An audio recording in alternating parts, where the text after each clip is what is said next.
Hey everyone, Veronica here. Welcome to my kitchen.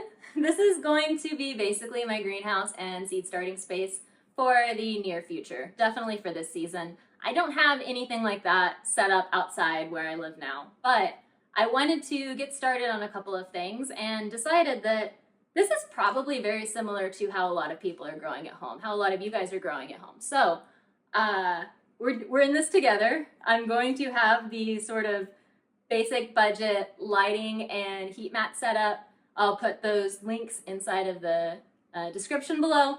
And today's video is really about how you should have started seeds a month ago.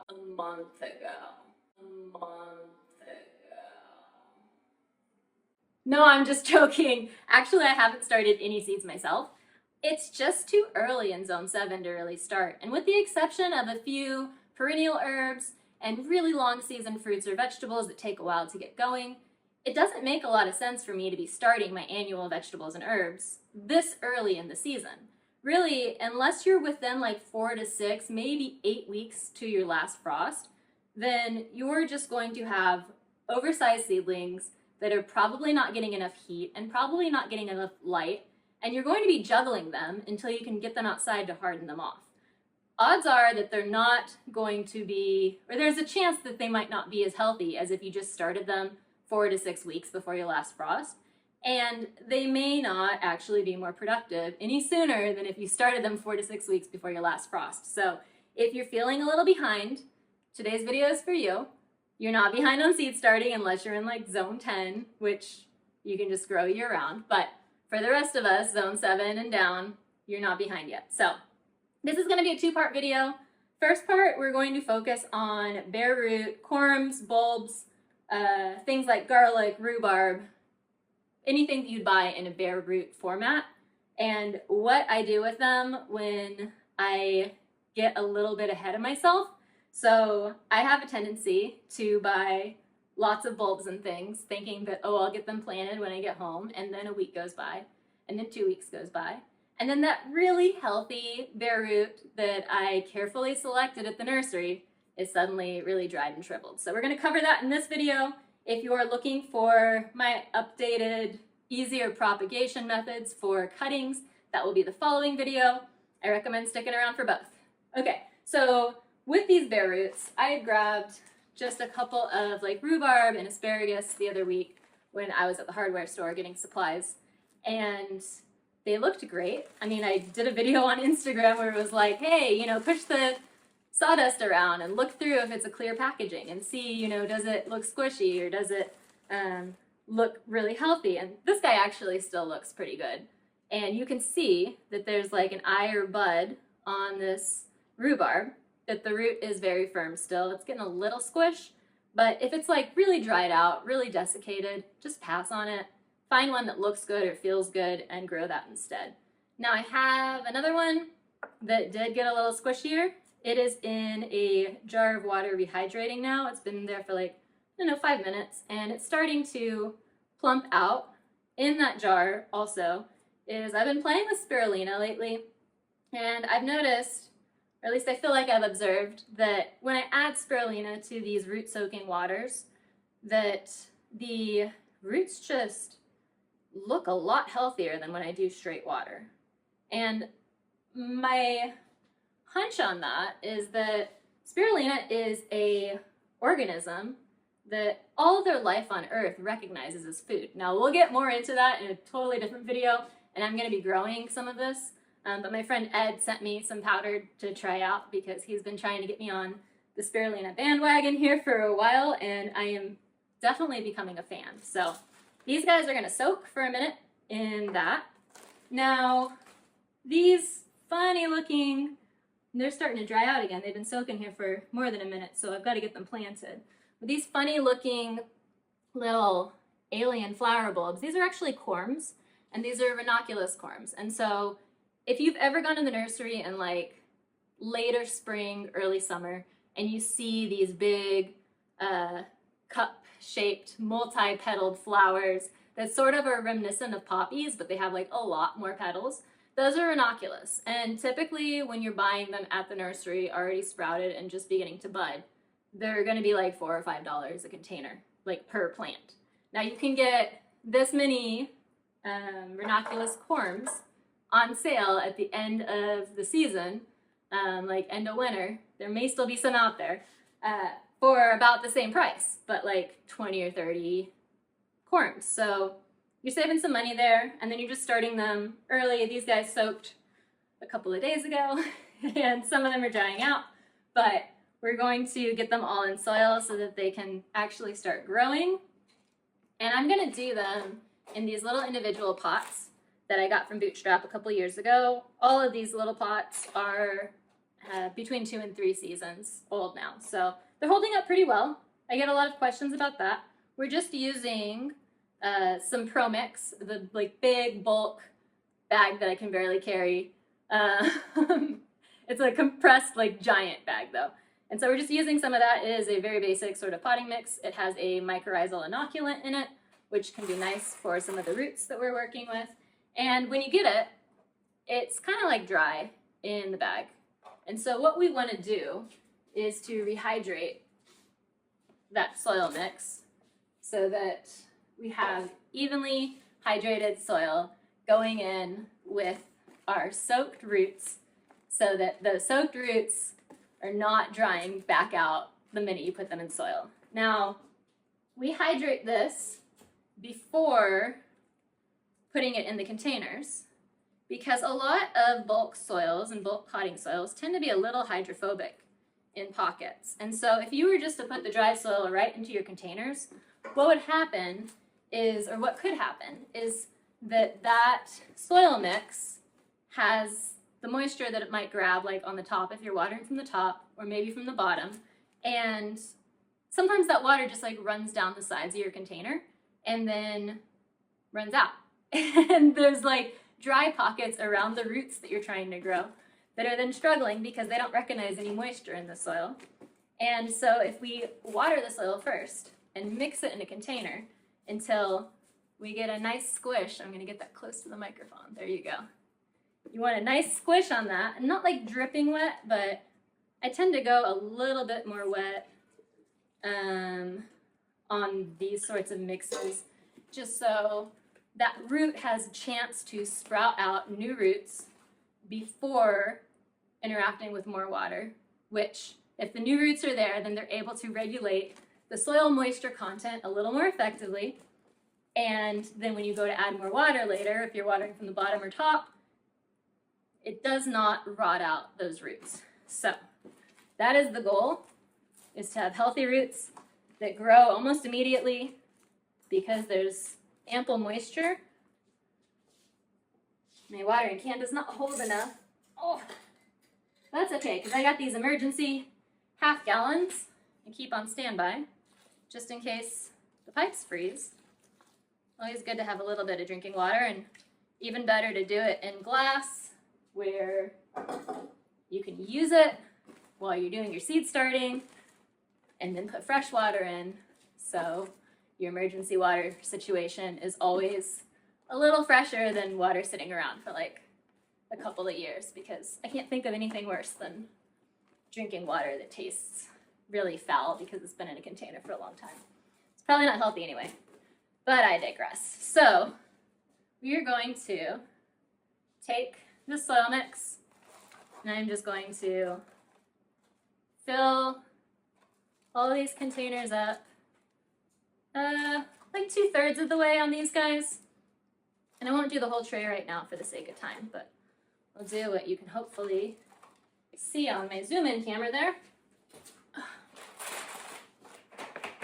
It's not a perfect science, but you want space to set your corm and also be able to cover it just a tiny bit. And I'll tap the tray down just to get that soil nice and settled. And we're going to pull the nice big juicy corms because they're in good shape and just press them down into these containers. We'll do a couple of them. And as you can see, I don't know if you can see this, maybe you can. Let me find one that's like a good example. So like a potato or a dahlia or something, or any other bulb really. Well, these might look a little confusing because you have the pointy ends, and then you have a flat end. The flat end is actually the top of the flower, and these are more like dahlias where they grow the tubers down.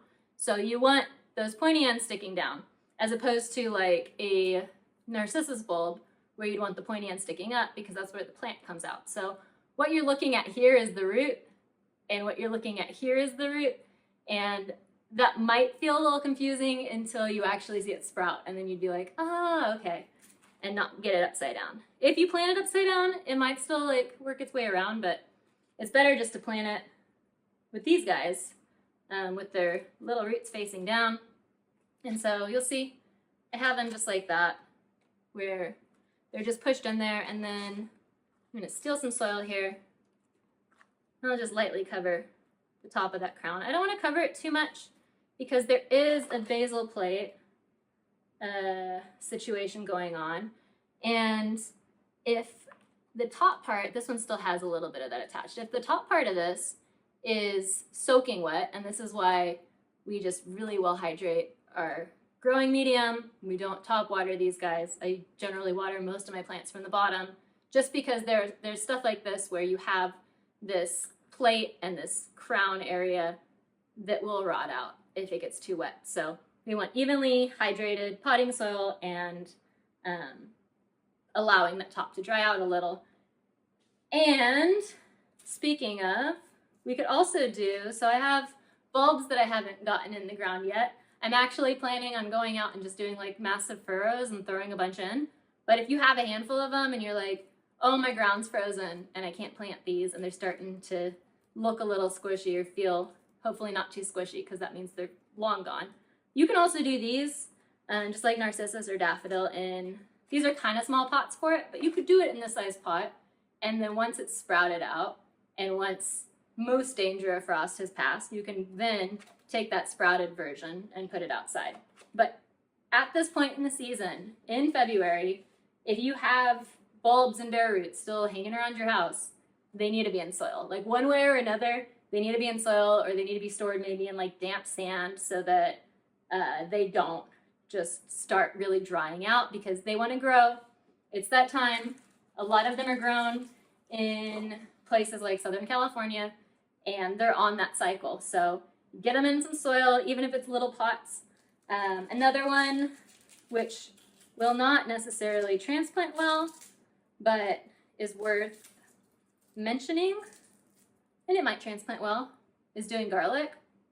These guys are in the neighborhood of like deep enough, and this is not going to get the number of chill hours that it needs in order to really produce a bulb. Like garlic needs a lot of time in the ground and needs a certain amount of cold. That's why you see people in warmer climates doing it, in like putting their garlic in the fridge to like vernalize it and then planting it from there. But if you don't mind it not really sizing up, if you're fine with like it being just one round garlic bulb instead of, you know, all of these extra cloves, or if you just really like the greens, get one of these little pots, put just like a little bit of soil in the bottom, maybe slightly less than half, and then drop your garlic clove in there, and then cover it up. And that guy's gonna sprout pretty quickly. It already had green on it, so it'll push through, and then I can transplant that out any spot that I might want a garlic. Again, you're not going to get like big, beautiful garlic from that, but it is a good way to try and like rescue seed. If the garlic you harvest is small and it manages to get through the season and cure, you can always plant that little one again next season if it's a variety like you have to keep. Now, I have probably more bare root flowers than I ever should. These were some camellias, and this I treat differently than, only slightly differently than the cuttings that we'll do in the next segment. But these guys, they were really shriveled, so this was more of a example of like, don't despair if what plant materials you're working with seem like they might be too far gone, because a lot of times you can put those plant materials in some water to rehydrate them. On this one, I'm starting to see now signs of life. There's buds coming out. I know that it's not completely gone, Now I'm gonna get this in some soil. It would be happier in the ground, but I don't have the full outline for my garden done yet, and it needs to be plugged into that. So it's going to go in the biggest pot that I can manage, but it'll probably go in this. It's like 1.5 gallons maybe.